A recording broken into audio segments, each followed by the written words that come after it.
In order to assure that we're getting the best oak we really can for Jordan wines, Rob Davis actually travels to France and visits the forest and attends the auctions where the logs are actually auctioned off, and he bids for logs and then has one of our coopers create barrels from the logs that he's purchased. And we tend to source from 8 to 9 different cooperages. One of the reasons is it gives us a variety of flavors that lends to complexity in the wine. But also we tend to embrace the cooperages that utilize old world techniques and have been at it for a while. And they tend to give us year in and year out what we're looking for. When I get the message that Nadalier Cooperage in Calistoga is producing our barrels, I like to go over and actually observe the production of our barrels, kind of get an idea of the continuity, quality of construction, and the consistency of the toast levels, and just really get an idea of what to expect when the barrels arrive several weeks later.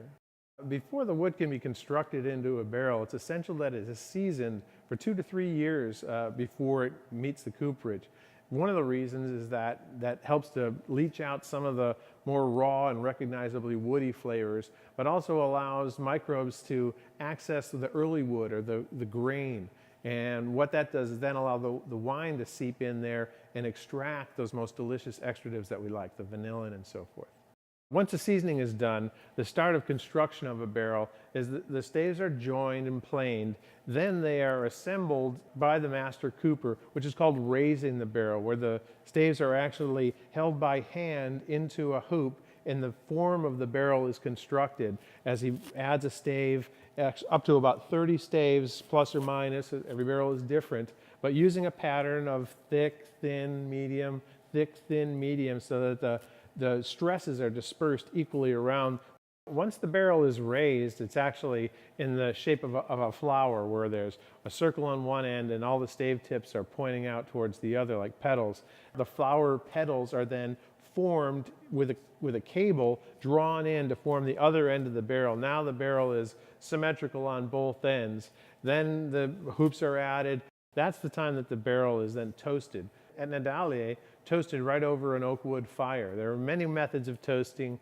We happen to like the oak fire. It seems to be slow and purposeful and penetrate the wood in such a way that it develops the flavors we want rather than degrading them or creating over toasty flavors, caramelization and so forth, flavors that might obscure our fruit.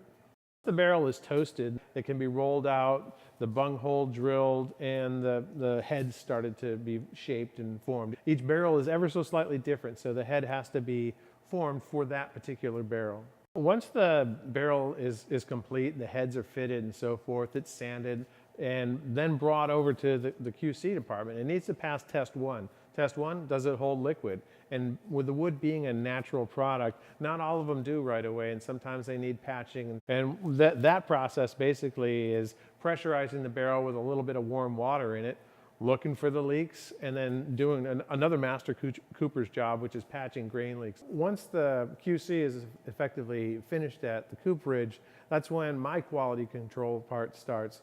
As the barrels arrive here, we check them just initially for the consistency of toast level, but also check them again for their water tightness. Amazingly though, a barrel can be watertight and not wine tight because the wine is less dense than water. One thing that people don't really realize is that the barrels really do soak up a significant amount of wine, about 6 bottles worth.